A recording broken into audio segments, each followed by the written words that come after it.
एक बार की बात है। एक बार गौतम बुद्ध के पास एक साहूकार जाता है और वो उनसे आग्रह करता है कि हे बुद्ध, मेरी एक बहुत बड़ी समस्या है, कृपया उसका समाधान करें। इस पर गौतम बुद्ध उनसे पूछते हैं कि बताओ, ऐसी कौन सी समस्या है जिसका समाधान मैं कर सकता हूँ। इस पर वो साहूकार गौतम बुद्ध से कहता है कि मेरी सबसे बड़ी समस्या जिंदगी की ये है कि मैं बहुत ही ज्यादा आलसी हूँ। इस बात को सुनते ही गौतम बुद्ध उस साहूकार से पूछते हैं कि तुम्हें क्यों लगता है कि तुम आलसी हो। इस पर साहूकार कहता है कि मेरी जिंदगी में बहुत सारी चीजें ऐसी हैं जो मैं आलस में बिता रहा हूँ, जिसकी वजह से मेरी जिंदगी धीरे धीरे खराब हो रही है। ये बात सुनकर गौतम बुद्ध उस साहूकार से कहते हैं कि चलो बताओ, ऐसी कोई एक बात बताओ जिससे तुम ये बता सको कि तुम एक आलसी इंसान हो। इस पर वो इंसान कहता है कि मैं क्या, मेरे पूरे परिवार को लगता है कि मैं बहुत ज्यादा आलसी इंसान हूँ। ऐसा इसलिए क्योंकि मुझे पहले से पता है कि सुबह उठना सेहत के लिए बहुत अच्छा होता है और उससे दिन अच्छा जाता है, लेकिन मैं फिर भी सुबह लेट ही उठ पाता हूँ। इस पर गौतम बुद्ध कहते हैं कि मैं समझ चुका हूँ कि तुम एक आलसी इंसान हो, लेकिन तुम्हें सबसे पहले ये समझना पड़ेगा कि आलसी या फिर आलस दो तरीकों से होता है। तो साहूकार गौतम बुद्ध से हाथ जोड़कर पूछता है कि बताइए बुद्ध, ऐसे कौन से दो कारण हैं जिसकी वजह से जीवन में आलस आ जाता है। इस पर गौतम बुद्ध कहते हैं कि जीवन में आलस सिर्फ दो कारणों से आता है। सबसे पहला कारण है शारीरिक और दूसरा कारण है मानसिक। फिर वो बताते हैं अगर मैं शारीरिक कारण की बात करूं तो इसमें भी नीचे 3 कारण आते हैं। सबसे पहला कारण है खाना। इस पर चौंकते हुए साहूकार पूछता है कि ऐसा कैसे हो सकता है। बुद्ध, आप जरा बताएंगे कि खाने से आलस का क्या रिश्ता है। इस पर गौतम बुद्ध कहते हैं कि तुम्हारे खाना या फिर तुम्हारे खान पान पर ही ये सब निर्भर करता है कि तुम्हारा दिन कैसे जाएगा। अगर तुम ऐसा भोजन करते हो जो बहुत ही ज्यादा बेकार है, अगर कहे तो ऐसा भोजन जो बहुत ही ज्यादा तेल युक्त है, या फिर ऐसा भोजन जो आपके शरीर के लिए बिल्कुल भी ठीक नहीं है, फिर भी तुम उसको खा रहे हो, तो उससे तुम्हारे शरीर के अंदर आलस बढ़ता जाएगा। दूसरी जो आलस की शारीरिक कारण है वो है आपकी मुद्रा।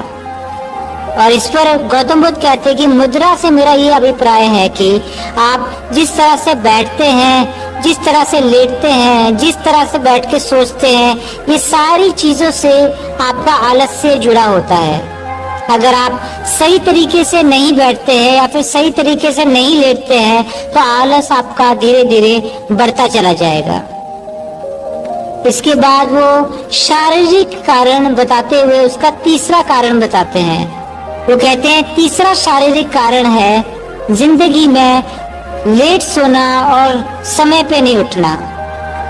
इसको और समझाते हुए गौतम बुद्ध कहते हैं कि अगर आप अपने जीवन में रोज बहुत ज्यादा लेट सोते हो या फिर समय पे नहीं उठते हो तो उससे आपकी जिंदगी या फिर कहते हैं आपकी दिनचर्या धीरे धीरे खराब होने लग जाती है और आप आलस्य से भर जाते हैं। ये बात सुनकर वो साहूकार गौतम बुद्ध से कहते हैं कि स्वामी, इसका कोई निवारण बताइए। तो गौतम बुद्ध कहते हैं कि बेटा, इसका निवारण बताने से पहले मैं तुम्हें मानसिक कारण के बारे में भी बताना चाहूंगा। अगर देखिए तो मानसिक कारण 2 टुकड़ों में बंट चुके हैं। पहला और सबसे जरूरी मानसिक कारण ये है कि आप खुद पे कितना विश्वास करते हैं।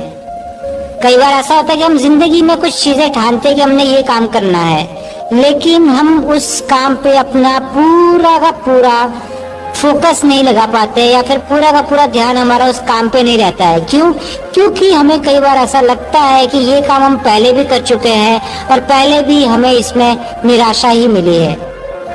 हमेशा याद रखो, जीवन में आपको खुद पे विश्वास रखना बिल्कुल जरूरी है, क्योंकि अगर आप खुद पे विश्वास नहीं करेंगे तो ये दुनिया भी आप पे विश्वास नहीं करेगी। और दूसरा मानसिक कारण है जिंदगी में छोटी सोच या आलसी लोगों का साथ रखना।